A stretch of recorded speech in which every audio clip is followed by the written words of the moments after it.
What if I told you Canada just cut through mountains, tunneled beneath rivers, and carved a path through frozen wilderness, spending $25 billion and years of grit, not just to move oil, but to rewrite its place on the global stage? This is more than a pipeline. It's a pivot in Canada's destiny, and a warning shot aimed at its biggest customer, the United States. Before we dive in how the Trans Mountain expansion may flip decades of energy dependence on its head, make sure to subscribe because what you're about to see is not just about oil. It's about power. Imagine the heartbeat of an economy pulsing in oil, nearly 5 million barrels produced every day, the lifeblood of a nation pumping steadily from the ground. Yet, almost all of it, 97%, was funneled to a single destination, the United States. In 2023, this was Canada's reality, a trade relationship that appeared robust, even symbiotic to the casual observer. But beneath the surface, this dynamic functioned less as partnership and more as a cage. With no direct line to the world's oceans, Canadian oil producers found themselves chained to one marketplace, their economic fortunes dictated not by global supply and demand, but by the appetite and leverage of a single neighbor. Companies like Suncor, Cenovus, and Canadian Natural Resources, names that reverberate in boardrooms and small towns alike, were routinely compelled to accept steep discounts for their oil. Western Canadian Select, the country's heavy crude, frequently sold for as much as $30 less per barrel than its international counterparts. The price gap wasn't a minor inconvenience, it was a chasm, billions lost each year.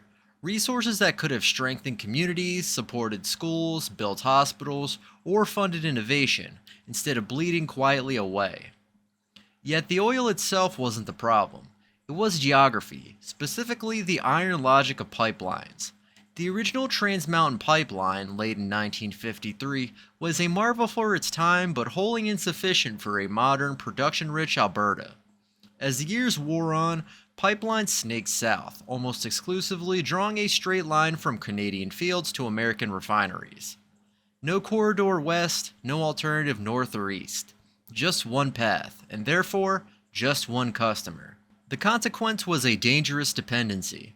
One buyer held all the negotiating cards, while Canadian producers sat on the wrong side of an invisible wall, shut out from the wider world of oil commerce. The solution appeared self-evident: a new route, a second act for Trans Mountain. Not a simple extension, but a dramatic reimagining. A pipeline that would slice through the formidable Rockies, ford rivers swollen with spring melt, and emerge at tidewater on the Pacific. This expansion, audacious in scope and ambition, promised to redraw Canada's place in the global oil order, offering a way to reach the tankers and terminals that could carry Canadian crude to distant, lucrative markets in Asia and beyond. But the dream of a Western outlet was never just an engineering challenge. Every mile of new pipe meant negotiations with indigenous nations, battles in courtrooms, protests on mountain passes, and a reckoning with environmental realities that could not be ignored. The path west was not just through stone and water, but through politics and history, a journey not only of distance, but of identity, risk, and the enduring quest for independence on the world stage. At the heart of Canada's economic metamorphosis lies a feat of sheer engineering nerve, a pipeline carved through some of the most challenging terrain on the continent. The ambition? To break the iron grip of the American market on Canadian oil and send it west, straight through the spine of the Rockies, to the blue threshold of the Pacific. The vision ignited in 2013 when Kinder Morgan first put ink to blueprint. Expand the aging Trans Mountain Pipeline, a steel umbilical cord that had trickled Alberta's crude toward Vancouver since the 1950s. On paper, the idea seemed almost naive in its simplicity: just lay another line, double the width, triple the output. In practice, it was an invitation to chaos. The planned route would stretch 1,150 kilometers, threading a path not only through forests and rivers, but through the fierce resistance of public opinion, indigenous rights, and political entanglements. From the beginning, environmentalists staged blockades, indigenous leaders mounted legal challenges, and municipal governments argued over risks and rewards. Kinder Morgan, after years of delay and mounting costs, walked away in 2018, leaving the project for dead. But in a move as audacious as the engineering itself, the Canadian government stepped in, writing a $4.5 billion check to resurrect the dream. Suddenly, the pipeline was no longer a matter of private profit, but a test of national resolve. Ottawa now owned both the risks and the potential rewards. The engineering battle that followed was nothing short of epic. In Alberta, crews used horizontal directional drilling to thread pipes far beyond fragile wetlands, rivers, and farmlands, machines boring blind and deep, leaving the surface above untouched, a surgical feat conducted in the dark. This allowed the ecosystem to remain undisturbed, even as steel snaked below. But it was in the Rockies that the pipeline faced its truest crucible. Here, nature refused to yield quietly. Crews confronted crumbling cliffs and hillsides ready to slip away at the first touch of rain. Landslides buried equipment, avalanches threatened to erase months of work in a single night, temperatures plunged below -30 degrees Celsius, freezing machinery and men alike. Progress was sometimes measured in meters per week, not kilometers per month. To fight back, engineers pinned the mountains with rock bolts and steel anchors, binding geology with human determination.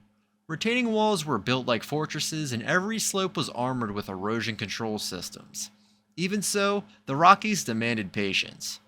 There were days when the only sensible course was to retreat, let the mountain rest, and try again tomorrow. Further west, the challenge changed. Near the Fraser Valley, 200 kilometers of pipeline that had lain dormant since the 1950s were excavated, inspected, and given new life. Old steel reborn for a new era. And on the shores of Vancouver, the West Ridge Marine Terminal was transformed from a sleepy outpost to a global export hub.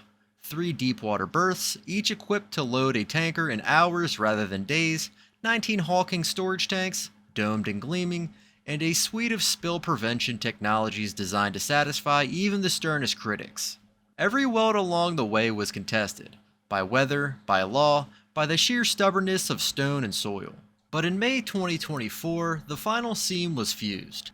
The line was pressurized, flushed, and declared open. Crude oil surged westward, first as a trickle, then as a flood. Overnight, Canada's export capacity tripled. But the true story was never just about the movement of oil. It was about the assertion of power. The ability of a nation to break out of a decades-old dependency, to take hold of its own resources, and to defy those who said it could not be done. What began as an engineering project ended as a statement, not just of economic intent, but of national will. And so, as the first tankers slipped out beneath the Lionsgate Bridge, it was clear that this pipeline had redefined more than the landscape. It had redrawn the map of Canada's place in the world.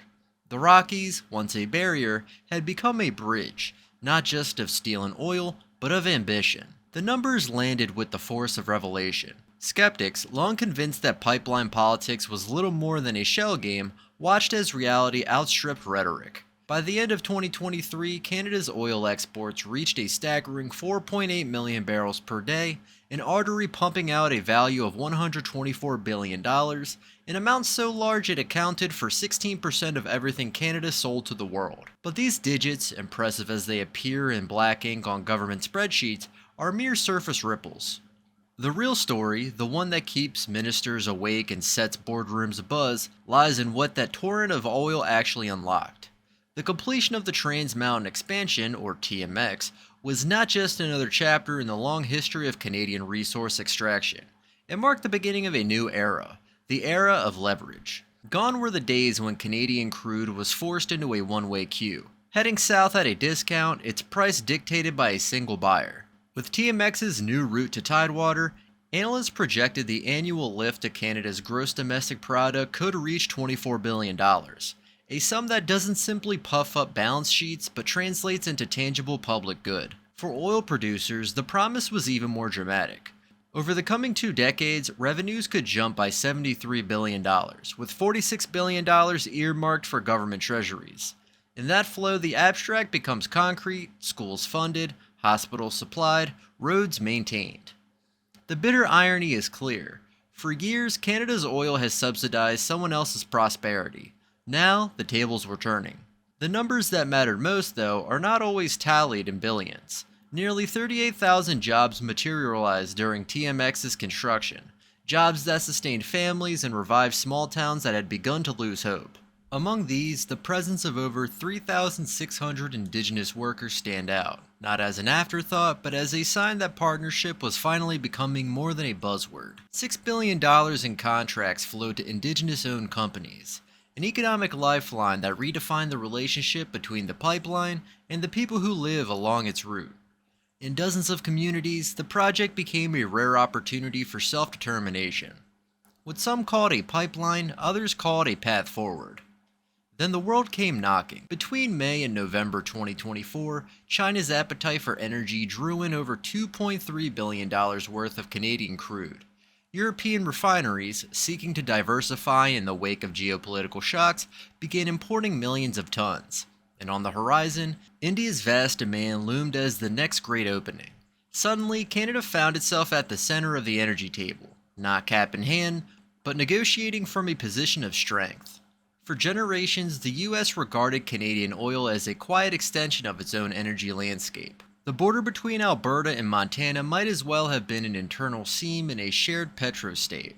97% of Canada's oil exports flowed south, filling up American refineries built and calibrated for the heavy, sulfurous grades pumped from northern sands. It was a marriage of convenience, a habit so ingrained that few stopped to ask what would happen if it ever ended. The shock arrived in 2025.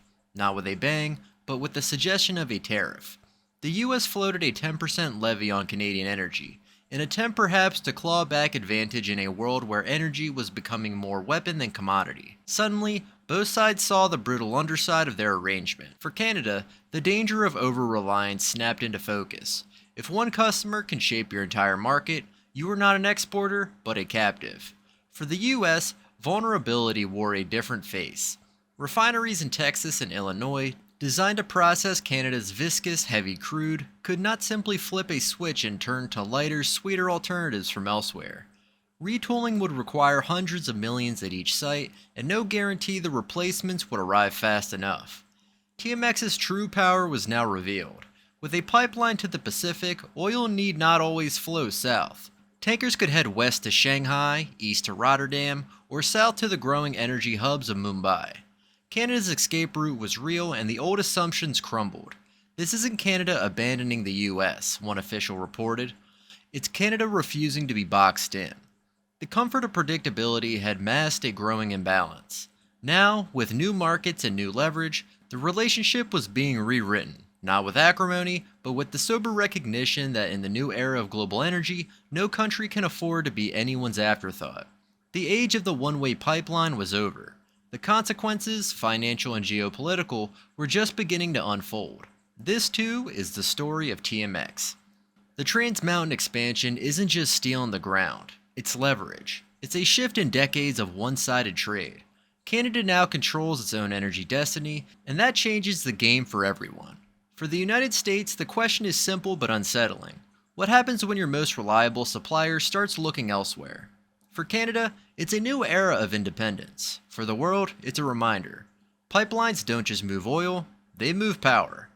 The only question left is, as Canada diversifies, is this the dawn of a balanced trade era, or the first move in a quiet energy rivalry with its closest ally? Share your thoughts in the comments.